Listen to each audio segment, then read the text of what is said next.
At my father's funeral, my brother leaned over and whispered, "Guess I'm still the one she chose." He meant my ex-fiancée, now his wife, standing smug beside him. I didn't react until a black sedan pulled up. My wife stepped out, and the smirk fell from his face so fast you'd think I'd slapped him. I'm Noah Carter, 34 years old, and I've spent most of my life being the second son. My older brother, Mark, was the golden child, louder, bolder, and endlessly charming to anyone who didn't actually know him. To our parents, he could do no wrong. To me, he was a constant reminder that being good wasn't enough. You had to be noticed. 6 years ago, I was about to propose to the love of my life, Lauren. I had the ring, the speech, and a dinner reservation I could barely afford. A week before, she sat me down and told me she'd fallen for someone else. When she said Mark's name, I swear the floor disappeared beneath me.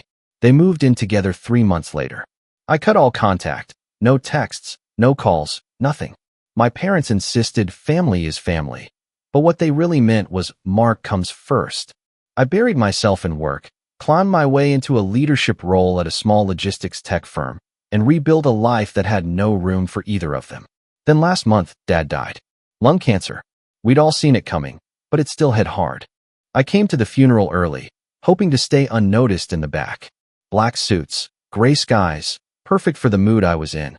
20 minutes late, in they came. Mark in a tailored navy suit like he was walking a runway. Lauren in a black dress that clung like it wanted attention. He spotted me instantly, and as he passed, he muttered, "Still finishing second, huh?" I didn't blink.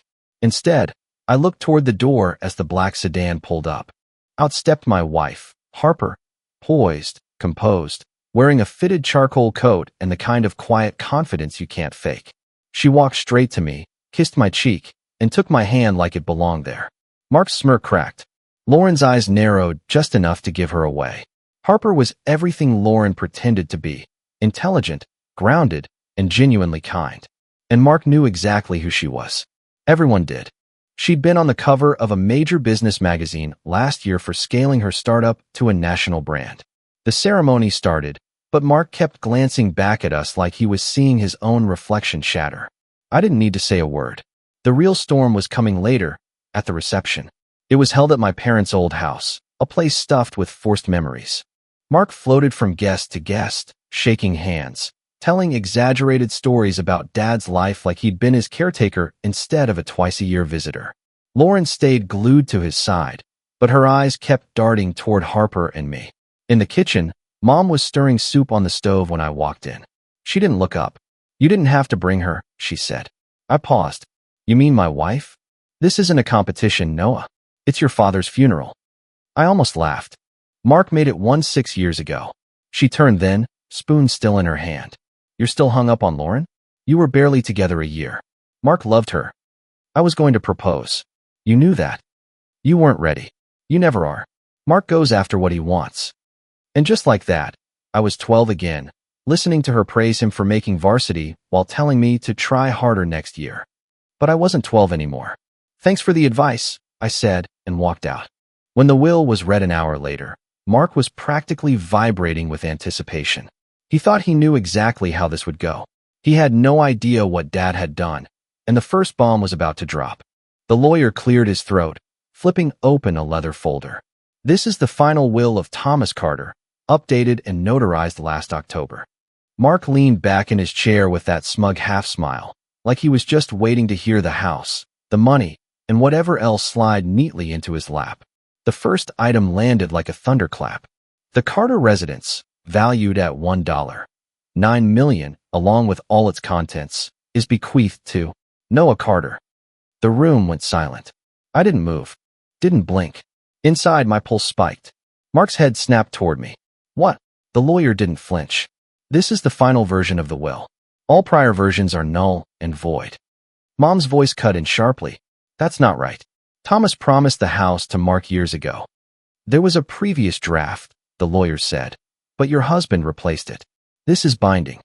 Mark stood up so fast his glass of whiskey tipped and shattered on the floor. "This is ridiculous." "What did you say to him, Noah?" I met his glare evenly. Maybe he just saw things for what they were. But the second blow came harder. The lawyer read on.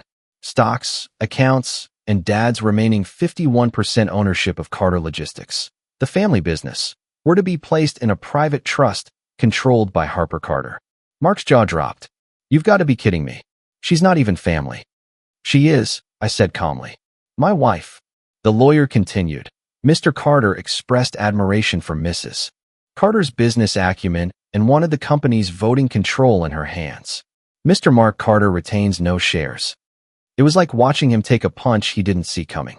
Lauren's face shifted, not to anger, but to something worse. Regret. Mom jumped up. Thomas would never give it to her over his own son. The lawyer pulled out another letter. Mrs. Carter, this is addressed to you. I don't care what it says. He read it anyway. Dad's words were blunt. You spent decades telling me which son deserved more. I saw how you treated Noah after Lauren left him. I stayed quiet, but I won't anymore. This company will go to the one who reminds me of the man I wanted to be. You may not like it. That's your burden now. Silence hit like a wave. Mark's hands curled into fists. You manipulated him, he said to me. This is some game to you. You think you've won because you married a rich woman? I stood slowly. I didn't have to manipulate anyone, Mark. I just showed up. He lunged forward a step, but Harper stepped between us, calm as stone. Don't. One word, razor sharp. Mark froze, not because he respected her, but because he didn't know what to do when someone didn't flinch. For the first time, I saw fear in his eyes, not of me, but of what he'd just lost. The meeting ended in a haze of tension. I thought that would be the last blow of the day. I was wrong. As the crowd thinned, Harper leaned close. Before the funeral, Mark tried to contact me, through a mutual business client. My stomach tightened. When? Last Friday. He said it was about a proposal. I didn't tell you. I wanted to see his play first. So, even before Dad's will hit the table, Mark was already fishing for a way into something I owned. That night, I stayed in my old bedroom, stripped of everything but a desk and 4 beige walls. I spotted an old photo of Mark and me at a lake trip, smiling, arms around each other, like we actually had each other's backs. I felt nothing but a dull ache. The next morning, I woke up with one thought. I wasn't going to defend myself anymore. I was going to build so high he couldn't reach me. The following weeks blurred into motion. Harper and I flew back to Chicago, where I took my seat at the head of Carter Logistics for the first time. I expected resistance. Instead, the board welcomed me, quietly relieved Mark wouldn't be anywhere near the books. Harper, strategic as ever, said, "Don't wear your father's shoes. Walk the path your way." I did. Contracts landed. Morale went up. For the first time in years, my phone rang with people wanting my time, not Mark's. Then, out of nowhere, a package arrived at my office. No return address. Inside were copies of emails, Mark's emails, offering confidential client data to one of our competitors. It wasn't a mistake. He'd been trying to sell us out. And right then, I knew this wasn't just family drama anymore. It was war. I didn't tell anyone about the package at first. Not Harper, not Natalie, my new CFO. Instead, I spent 3 nights digging through metadata, tracing the email headers, verifying the IP addresses. Everything pointed to Mark. He still had legacy access to Carter Logistics systems from when Dad was alive. Access that should have been revoked, but never was. Sloppy, reckless, and exactly what I expected from him. I locked down the hole without making noise. The last thing I wanted was to tip him off. If Mark was going to play dirty, I'd make sure the trap was already closed before he realized he'd stepped into it. The timing couldn't have been better or worse, depending on who you asked. I'd been in quiet talks with a small automation startup in Boston. If the deal went through, we'd expand into inventory AI and triple our market value in under 2 years. But the acquisition required a full internal audit. That meant every login, every access record, every ghost in the system would be exposed. Perfect. Natalie raised an eyebrow when I ordered the audit. You think someone's poking around? Not yet, I said. But I want to be ready if they do. By they, I meant Mark. A week later, Harper walked into my office holding a thick binder. We found something. Inside were old property files Dad had left behind. One in particular caught my attention, a downtown plot that had been worthless for decades until zoning laws changed last year. Now it was a gold mine. In the back of the file was an unsigned contract from years ago between Dad and one of Mark's failed companies. Dad never moved on it, probably because, deep down, he knew Mark couldn't deliver. Now it was mine. Shovel ready, Harper said with a smile. Back it through Carter Logistics, and you double your valuation in a year. It was the kind of move that would cement me in the industry, and it was going to burn Mark alive knowing it was in my hands. Still, I didn't take the bait of a public fight. I played it quiet. We moved on the land project.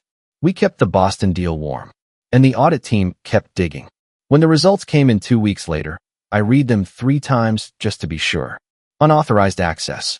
Data pulls on confidential contracts. Suspicious logins from an IP address linked directly to Mark. Worst of all, a download of bid information 2 days before we lost a major account worth $6 million.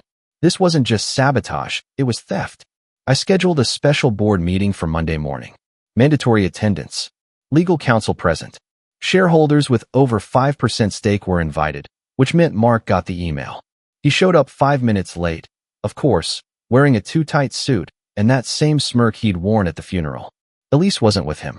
I wondered if she was finally catching on. Didn't think you'd miss the chance to look important, he said, dropping into a leather chair. I ignored him and nodded to our attorney. The room dimmed as a slide flashed up on the screen. Security breach, internal findings. The attorney walked the board through everything. Timestamped logs, flagged credentials, matching IP addresses. When the screenshots of Mark's emails offering internal bid numbers to a competitor hit the screen, a wave of anger rippled around the table. Mark didn't blink. This is absurd. You think I'd risk everything over that? The attorney was calm. You didn't just risk it. You did it. We have verifiable digital evidence. Natalie leaned forward. You're the only person who still had blind credential access from your father's account. We caught it. You exploited it. Harper's voice cut in next, steady and sharp. And you thought you could dismantle his company piece by piece while smiling at his funeral. You really don't know how to build anything, do you? Mark's face went red. This is a setup. You're just trying to erase me from the family entirely. I spoke for the first time. No, Mark. You did that to yourself. I'm just making it official. I slid a folder toward him. Inside was a cease and desist order barring him from all Carter-owned properties, systems, and communications. It also included our intent to refer the matter to state business regulators. His eyes darted between the pages. You think you're the better man now? No, I said simply. I'm just not the fool anymore. He stood, shoulders heaving. This isn't over. I met his glare. Then maybe it's time you stop walking in front of the sun. The board voted unanimously to cut all ties. His remaining shares, thanks to a clause Dad had slipped into the last will, were forfeited upon proven misconduct. By noon, his access was revoked. By nightfall, the industry press had the story. And for the first time in my life, Mark couldn't spin his way out. But I knew my brother well enough to know this wasn't the final round. The news spread faster than I expected. Within 48 hours, Mark's name was quietly added to an industry do-not-hire list. Word traveled in our circles, and even companies that had once tolerated his arrogance started backing away. He must have known it was coming, because on day 3, he tried damage control. A long, rambling Facebook post about corporate betrayal and family greed. He didn't name me, but he didn't have to. People screenshot it, sent it to me with captions like, "Guess we know who's losing sleep tonight." I didn't respond. Neither did Harper. Silence was louder. A week later, a mutual contact forwarded me an email from Mark. He was fishing for consulting work under a different business name, hoping to keep his own off the radar. The problem was, his reputation was the radar. No one touched him. Lauren lasted another 2 weeks. Harper got the proof without even trying. An automated change of address alert tied to one of Mark and Lauren's old joint accounts. She'd moved in with her sister. No fight. No drama. Just gone. It should have been satisfying, but it wasn't. Mom called 2 days later. I let it go to voicemail. Her message was short, tight with anger. He's devastated, Noah. You didn't have to destroy him like that. He's your brother. No apology. No acknowledgement of what he'd done. Just the same script I'd been hearing since I was 12. I deleted it without replying. Meanwhile, Carter Logistics was moving faster than it had in years. The Boston startup deal closed ahead of schedule. Harper's land project broke ground with a major retail tenant already signed. Our valuation doubled in 6 months. Forbes called the profile they ran on me the silent son. I hated the headline, but understood why it stuck. I didn't shout. I didn't gloat. I just built. Mark, on the other hand, was unraveling in slow motion. A client I knew from the Chicago logistics scene texted me a photo one afternoon. Mark hunched over a laptop in a co-working space, wearing the same suit jacket from Dad's funeral. No assistant, no staff, just him, looking like a man trying to keep his head above water with no shoreline in sight. The irony was brutal. For years, he'd called me the quiet one, like it was a weakness. But when the noise finally stopped, I was still standing. He wasn't. 3 months after the board meeting, he tried one last swing. I found out from Harper. She'd been on a call with a European investment partner when they mentioned receiving an anonymous tip about instability in our leadership. It didn't take a detective to connect the dots. What Mark didn't know was that Harper had been anticipating it. Every new deal, every partnership, every major client had already been given a full transparency briefing about the security breach and Mark's role in it. His tip wasn't a grenade, it was a dud. The partner's exact words were, "We figured he'd try something like this." By now, I'd stopped thinking of it as revenge. It wasn't even about proving anything to him. It was about sealing every door he could try to pry open. I wasn't just ahead, I was out of reach. The final nail came from a place I didn't expect. Our father's old attorney called me about an unresolved matter in Dad's estate. It turned out, Dad had quietly bought out a small distribution hub Mark once co-owned. He never transferred it back to him, just held it in limbo. The property sat unused for years. Technically, the attorney said, "It's now yours." I almost told him to sell it. But then Harper said something that made me pause. "Keep it. Turn it into something useful. Let it be the one part of his mess you rebuild into something better." So I did. We converted it into a regional shipping hub for our new automation division. On opening day, I walked the floor, shook hands with the new staff, and thought about how that same building had once been Mark's pride and joy. Now it was mine, not because I'd taken it from him, but because he'd dropped it. That night, standing on our balcony with the city spread out below, Harper said, "You've done more in 6 months than they thought you'd do in a lifetime." I didn't answer right away. I was thinking about how quiet it had become. No more late-night texts from Mom telling me to make peace. No more news of Mark's next big play. Just space. But in the back of my mind, I knew my brother too well to believe he was done for good. He didn't stop when he lost Lauren. He didn't stop when he lost the company. He wasn't wired to walk away without one last desperate grab. And when it came, I wanted to be ready. It came on a rainy Thursday morning. Natalie buzzed my office. "There's a situation." Her voice was calm, but I knew her well enough to hear the tension under it. 2 minutes later, she slid a thin manila envelope across my desk. Inside were printed screenshots from our customer service portal. Messages sent under a fake name, but linked back to an IP address I'd seen before. Mark's. The messages were poison. Anonymous accusations that Carter Logistics was using illegal tracking methods on its shipping clients. It was laughable, utter fiction, but the timing was intentional. We had a pending deal with a European freight conglomerate, and this kind of rumor could make them hesitate. Natalie's jaw was tight. "Do you want me to handle it quietly?" "No," I said. "I want it handled publicly." That afternoon, our legal team sent a cease and desist directly to the email account Mark had used. We knew he'd read it. We wanted him to. And while the lawyers were drafting, Harper was already on the phone with the European partner, walking them through the situation with the same cool confidence she'd had at the funeral. By the next morning, the partner sent their own message to me. "Your brother's not very good at hiding his tracks." The deal went through. The rumors died before they had the chance to breathe. But Mark wasn't done. 3 days later, Harper got a call from an old mutual acquaintance, a mid-level exec at a supply chain startup. Mark had approached them with inside knowledge about our automation rollout and offered to advise their launch if they'd help him push Carter Logistics out of certain markets. They turned him down flat. And then they called us. It was almost sad. Almost. That night, Harper and I sat in the living room going over our options. She leaned back on the couch, sipping her tea. "You know what the real problem is?" I looked up from the folder in my lap. "That he's reckless? That he's predictable. He doesn't change his game. He just changes the target." She was right. Mark didn't innovate. He recycled. The same charm, the same shortcuts, the same desperation dressed up in new clothes. Which meant we could see him coming. I made some calls the next morning to a reporter I trusted in the business press.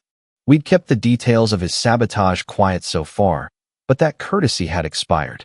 By Monday, a piece ran detailing the internal breach, the board's unanimous vote, and the legal action in progress. Mark's name was in the headline. The fallout was immediate. His LinkedIn went dark. The consulting firm he'd been trying to launch quietly disappeared from state business records. A friend texted me a photo of him sitting alone at a bar in the middle of the afternoon, staring at nothing. Mom called again. I didn't answer. A week later, I thought the storm had passed, until Natalie walked into my office with her phone in hand. You need to hear this. It was an audio recording from a recent logistics trade event. In it, Mark was at the bar, complaining loudly to anyone who'd listen about how I had stolen the company, the house, the life he was supposed to have. And then, mid-rant, he said something that made my blood run cold. If I can't take it back, I'll burn it down. Watch me. Natalie paused the audio. Do you want to take that as a threat? Yes, I said. And I want it documented. That was the moment I knew part 5 of this saga was ending, and part 6 was going to be war on my terms. We put our security team on high alert, physical and digital.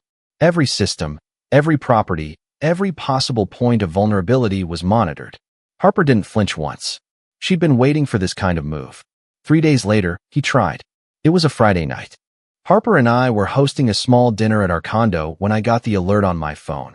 An attempted breach into our cloud servers from an old employee account that had been dormant for years. The credentials matched one of Mark's former assistants. The login was blocked instantly. But it was enough. Enough to prove intent. Enough to escalate everything. By Monday morning, our attorneys had filed for a restraining order, not just against Mark personally, but against any business entity he was connected to. The filing included the trade show recording, the digital breach attempt, and the earlier sabotage. Mark was served that afternoon. And while I knew he'd see it as the ultimate betrayal, the truth was simpler. I wasn't protecting myself from him anymore. I was protecting everything I'd built from a man who had no idea how to build it all. The restraining order hit Mark like a brick to the chest. I know because I saw it. I hadn't planned to be there. Harper and I were meeting with our architects at the downtown site when I spotted him across the street, talking to a courier in a navy jacket. When the man handed him the envelope, Mark tore it open right there on the sidewalk. His face went from confusion to disbelief to something almost feral. He crumpled the paper in his fist and whipped around like he was looking for me. And when he saw me, standing beside Harper, hard hat in hand, he froze. For a moment, we just stared at each other. Two brothers, same blood, standing on opposite sides of a street and a lifetime of choices. Then he did what he always did, smirked, like he still had a card left to play. He didn't. By the end of that week, the press had the full story. The Business Journal ran a headline: Carter family feud ends in legal action. The article detailed everything: his sabotage, the breach attempt, the threats. Our side was airtight. Mark's name was now tied to corporate espionage in every search result that mattered. Mom didn't call this time. Maybe she finally realized there was nothing left to say. But Mark, he made one last move. It was a rainy Sunday when Harper and I got home from a charity gala to find our condo lobby swarming with building security. The doorman pulled me aside. There was someone here asking for you. Said he was family. He got angry when we wouldn't let him up. Left this. It was a box. Small. Wrapped in plain brown paper. Security had already scanned it. No threat. Inside was a single photo. It was the lake trip. Me and Mark, 17 and 20.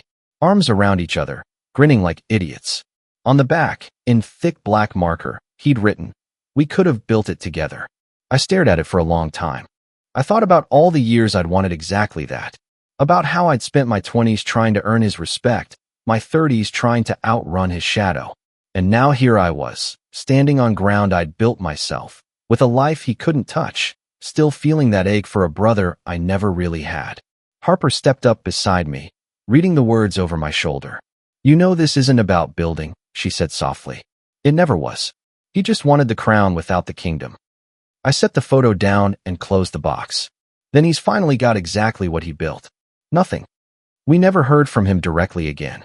Word got around he'd moved to a smaller city, tried to start over under a different name, failed.